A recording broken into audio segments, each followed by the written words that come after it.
Hello everyone. Today's poem is 宣州谢眺楼饯别校书叔云 by Li Bai. Wow, such a long title. So this is the third Li Bai's poem about wine drinking we introduced. And this poem was written in the place, a small town, Xuanzhou. So Xuanzhou, that's the place. I have been to that place in Anhui province, a very small town surrounded by very small mountains. And also I had another video introduced another poem written by Li Bai in this small town, 独坐敬亭山. Though that poem was written in the very late lifetime of Li Bai, roughly 7 to 10 years later from this poem. So this poem was written during the time Li Bai first or second visit to Xuancheng, and after this poem, he paid another 5, totally 7 visits to Xuancheng in his late lifetime. So this place is a very key place, very important place for Li Bai. It means a lot, and he wrote a lot of famous poems in this place. And for me, my visit to this small town, the only purpose is to pay my respect to Li Bai. Otherwise, I would never went to this small town, small place. This poem was written in the year 753 or 754. That's the 2 visits he paid to this town, Xuancheng or Xuanzhou. And roughly 10 years after he was abandoned by the emperor, and 1 year before the civil war broke. So everybody knows the civil war of the Tang Dynasty is treated as the turning point of the Tang Dynasty, and someone even think the civil war of Tang Dynasty is the turning point of the whole Chinese history. And after the civil war of the Tang Dynasty, China has never reached the most glorious peak hours at that glory as the Tang Dynasty. From the other wine drinking poems we had before, 将进酒 and 月下独酌, we know Li Bai was a person with extreme self-pride, and also he has a huge ambition to serve the country, to contribute to the country. In a period of time, it looks like he achieved something. He was summoned by the emperor directly. Anyhow, actually he achieved nothing during the 3 years of serving the emperor. And the very bad thing is he was abandoned by the emperor after 3 years of service. And that's the huge disaster for Li Bai. That's the most biggest sadness for himself. We can see that from his previous poems on wine drinkings. And now, so it's 10 years later after he was abandoned by the emperor, he was touring around to this place, Xuancheng, and also he was a former Taoist monk already, because he became a former Taoist monk the next year after he was abandoned by the emperor. Basically, during the 10 years, the thing we know, as far as we know, he's touring around, making friends, have drinking parties, and practice Taoism. So basically that's the thing during the 10 years he was doing. And now he was at the very spot of this small town in Xuanzhou. And let's see. Now let's look at the complicated title first. If you know every word in this title, actually it's not so complicated. Xuanzhou, that's the place, a small town in Anhui province. Xie Tiao Lou is a high-rise building with multiple floors. The Chinese, especially the ancient Chinese, like to climb up, look around, and writing poems. Basically, that's about describe the beautiful scenic views and also most time they express their feelings. So that's sort of the function as a drinking parties. The drinking is a way of expressing feelings as well for Asian Chinese and for today's Chinese. Xie Tiao is a very famous poet in the South Dynasty, and we will see this character. I'll have more details of this character in the poem. 饯别 means say farewell with a big dinner. So this means they are having a dinner on this high-rise building, and they are saying farewell to each other.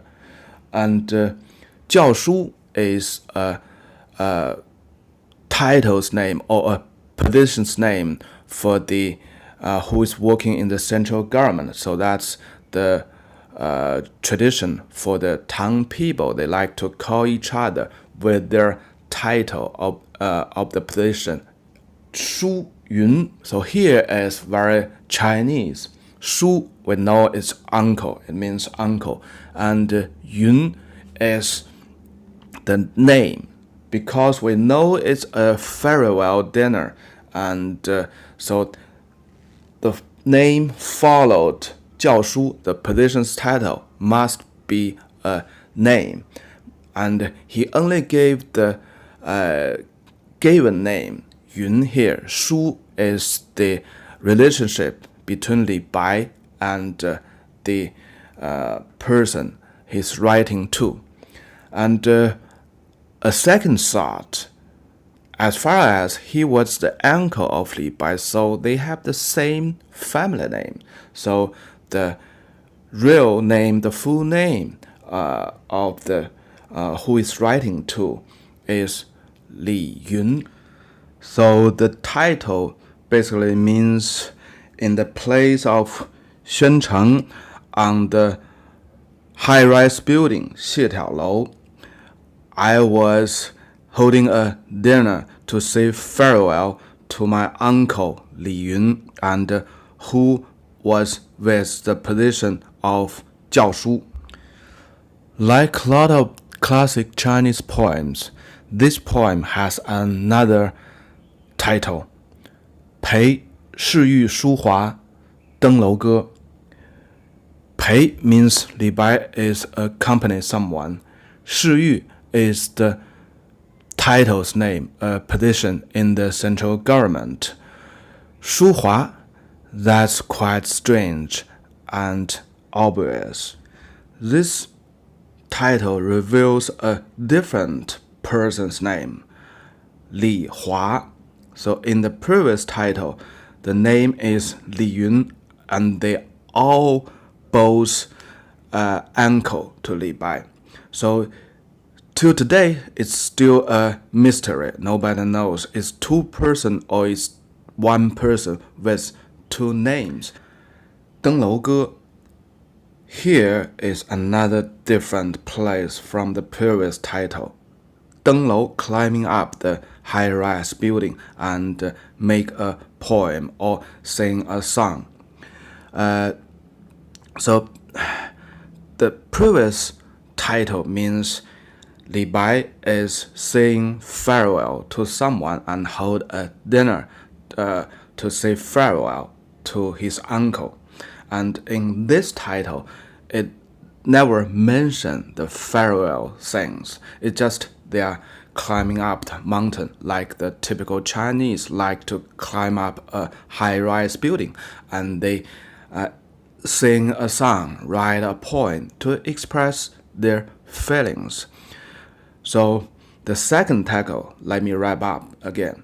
So Li Bai 陪四玉书华登楼歌. So Li Bai is saying he's accompanying his uncle, whose name is Li Hua, with the title of 四玉, that's the position in the central government, and they climbing up the high-rise building and make this song. Though the building for sure is they are referring the same building, the same place, because we also can double confirm that in the poem itself. So the difference, two places. First, the name is different. One is Li Yun or Shu Yun. The other is Li Hua or Shu Hua. And also the purpose to climb up this building is different. The previous title, or normally you will see this title, is to see someone off, to say farewell, and also they are holding a big dinner. And the second title, 陪四玉书华登楼歌, it had never mentioned the dinner, the farewell things. It's just like normal situation. They climb up this high-rise building together and make this song. Okay, so which one could be more precise, or which one could be the real one, is up to you. So just like the Chinese poems, 诗无大姑, there's so many ways to explain a poem. For the title, that rules also applies. You can take either of the titles as you like, and just read the poems and try to figure out by yourself. 弃我去者，昨日之日不可留；乱我心者，今日之日多烦忧。Wow, what a poem! It doesn't like the typical poem at all with the first two sentences, and also there's nobody write about yesterday and today like Li Bai write in this poem. 昨日之日, the date of yesterday. So think it again. The date of yesterday. It doesn't refers to yesterday. It refers to any of the yesterday. The yesterday could be the past days of one day, yesterday of a past date. It could be today's yesterday, and it could be a future date yesterday. So it's any date, or the date has passed. 今日之日, the date of today. So likewise, it's not today. It's any of the date that you are experiencing through. You are with that date, the moment. So the 昨日之日, 今日之日, the date of yesterday, the date of today, with my own interpretations, refers to any date in the lifelong time. With this interpretation in mind, let's look at these two sentences. 弃我去者, though the things that go away from me is the date of yesterday. So the date of yesterday is any date that passed. And also he double confirmed that he wants to keep that date, but that day 不可留, you cannot keep or get hold of that date. So that is a sadness or a feeling toward the time passing by. It's a typical sadness among the classic Chinese poet. So if we rephrase these two sentences in today's language, it's like this. The things that abandoned me is the date of yesterday, and which cannot be kept by myself. So the unique thing is 弃我去者, he gave the time or the date as a person. It's not the time passed by, it's the time is a person, and that person, the time, abandoned Li Bai. So that's what I always talked about when talked about Li Bai. He was abandoned by the emperor, and now Li Bai, the feeling of that feeling is so strong, even he feel the time abandoned him. And actually in his own feelings, he want to keep the time with him, but he cannot. 不可留. So that's the struggle, that's the conflict always within Li Bai's life, especially after he was abandoned by the emperor. So the second sentence is 乱我心的, though the things that disturbing me all the time is the date of today, and I'm so disturbed, I'm so worried. So with the previous sentence understood, so this sentence is quite simple. The date that he's experiencing through is always so much disturbance, actually sadness. He has a huge sadness because his lifelong goal to contribute to the country broke, and he has never had a chance again. So what can he do? Practice Taoism or tour around, but that's not his real goal, and he has never changed his goal to serve the country. So all the time he's going through is with sadness, difficulties, and disturbance. So that's the first two sentences is about. That's a huge sadness, that's a huge troublesome for him, as he expressed in these two sentences. Okay, after the two sentences, very sad sentences, we go back to the normal poem. So you can see it's 7 characters sentence again.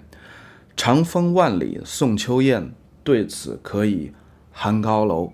So the long wind blows 10,000 miles, and it sent the big swans to the south. So the swans in the autumn time is a typical signature or animal to describe or to express the feeling that time passing by. And with the long wind blow 10,000 miles, this is the typical writing of Li Bai. He liked to write the big space, the huge time spans. So that's the typical Li Bai. 对此可以酣高楼. So facing the long wind, facing the swan flying to the south in the autumn time, we can be very high with wines in this high-rise building. So 酣 means have a lot of wines, but it's very high, but not drunk. It's very high. You can see that from this character. The left part of Han is the character of wine, and the right part is it could be a single character that means sweet. So when you feel the wine is quite sweet, that means you are very, very high, but you still have some of the consciousness. The most of the things you feel is very high, very happy. The one is sweet. 蓬莱文章建安骨，中间小谢又清发. These two sentences describing the people who is in this party. 蓬莱文章建安骨 refers to his uncle. His uncle is a very good writer of the time, and his articles is with a lot of the classic spirituals. So 蓬莱文章 and all together with 建安骨, that's the alternative in the Chinese literature. We always refer the classic spirituals as 建安骨 or 蓬莱文章. 中间小谢又清发, this is the person in the title, Xie Tiao. He's a very famous poet. He was so-called 小谢, small 谢, because there's a 大谢, a big 谢. Li Bai used 小谢 to call himself, which means 谢条 or 小谢 is his examples. That's actually everybody knows this. He write a lot of poems to express his admirations to 谢条 or to 小谢. 清发 means the poems or articles by 小谢 is fresh and very outstanding, creative. So that's the characteristics Li Bai thought which belongs to 小谢. Actually here he is referring to himself. So here Li Bai used 小谢 to express two things. First thing first, the previous sentences he refers to his uncle, and of course he didn't call his uncle directly. He borrowed some of the ancient figure's name to represent his uncle.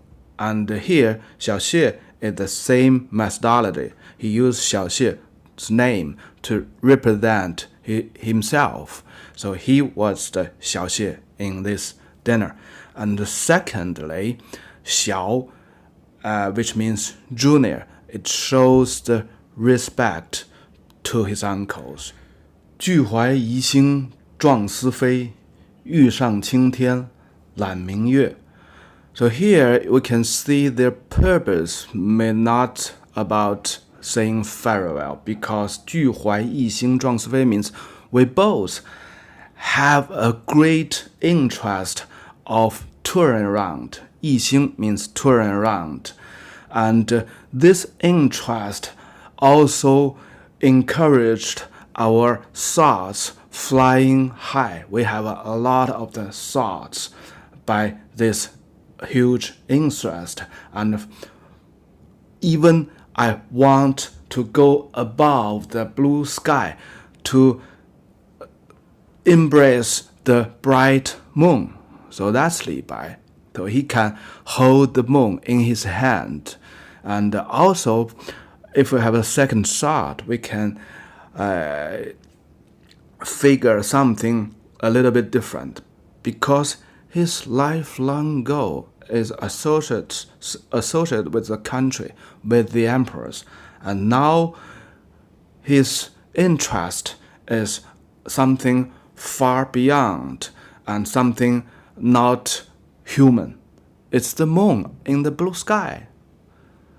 Maybe that's the remedy for Li Bai himself. If he's thinking about the emperor, the country stuffs, political things all the time, he cannot survive at all. So maybe that's the situation as I imagine it. 抽刀断水，水更流；举杯消愁，愁更愁. That's the famous sentences in southern years. So this poem starting with a non-poem-like sentences, 弃我去者，昨日之日不可留, with immense sadness, and then with the beautiful scenario, they looks like a very happy situation. And then Li Bai thought about to embrace the bright moon in his breast. And to these sentences, 抽刀断水水更流，举杯消愁愁更愁, the sadness come back again. So you can feel how big or how immense the sadness it was. Even he was going far away beyond to the blue sky, to the moons, and something bring him back to the reality, his sadness. 抽刀断水, so he take his sword, his knife, to cut on the streams, on the rushing waters, but the waters rush much faster, so which means it's useless. And also there's a little background here. In the classic ancient time, the Chinese people, they like to carry a sword, especially Li Bai. Though Li Bai actually is not proud of his talent on writing poems. The most things he is proud of is his sword, the skill he on the sword. And he, in some other poem, he said he even killed with the sword. He even killed someone with his sword when he was quite young. And that's the most proud things of himself. And so he carried the sword with him all the time. And when the people feel angry, feel sadness, they like to take out the sword, the knife, to cut things on the pillars. Let's say they are in a building, they are in a big house. There's a lot of the pillars. The Chinese type of buildings, they have a lot of pillars. So they use their sword and knife to cut on the pillars. Through that action, that will release their feelings or their fury somewhat. That's happened quite often, and also in the articles, in the poems, is quite often seen these situations. The poet or someone take out his sword and cut, strike on the pillars in the buildings. But use the sword to cut on the rushing water, on the creeks. That's the Li Bai was the first one, and so far is the only one. So that makes the image more complicated and more meaningful. It's not just release the fury, the sadness. It has a very delicate and very clear target. The rushing water is always an alternative terms of the time passing by. So what he hate most, he used the knife cut on, is the rushing water, the time. So this corresponds to the first two sentences of this poem. What he hate most is the time passing by. And why he hate the time passing by so much? Because he has a huge life goal to contribute to the country. And so far, in his 50s, he achieved nothing. That's why he wants to keep the time and not let the time go further, to allow some time for him to do something, to achieve something. So that's Li Bai. He used the knife to cut on the rushing water, to cut on the time passing by. 举杯消愁愁更愁. Thus, not only with cutting on the rushing waters, of course, he's drinking more wines. He take the cup and use the wine to destroy the sadness and sorrows. But the more wine drinked, the more sadness and the more sorrow it is. So far, if you compare this one to the last poem we had on my video, 对月独酌, in that poem, Li Bai still expressed his want to go somewhere to pursue the happiness. But in this poem, at the very end, there's nothing related with the happiness, with the thing's significance. It just expressed, I want to get away of all the passing bys, and also I'm so sad, and even I drink more. 人生在世不得已，明朝散发弄扁舟. So this last sentence is a little powerless. It's not so strong. Actually, it reflects the mind of Li Bai of that time.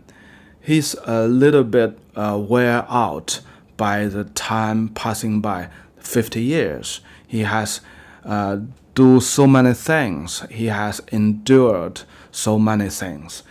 He's a pretty old person already. He is not so strong as before.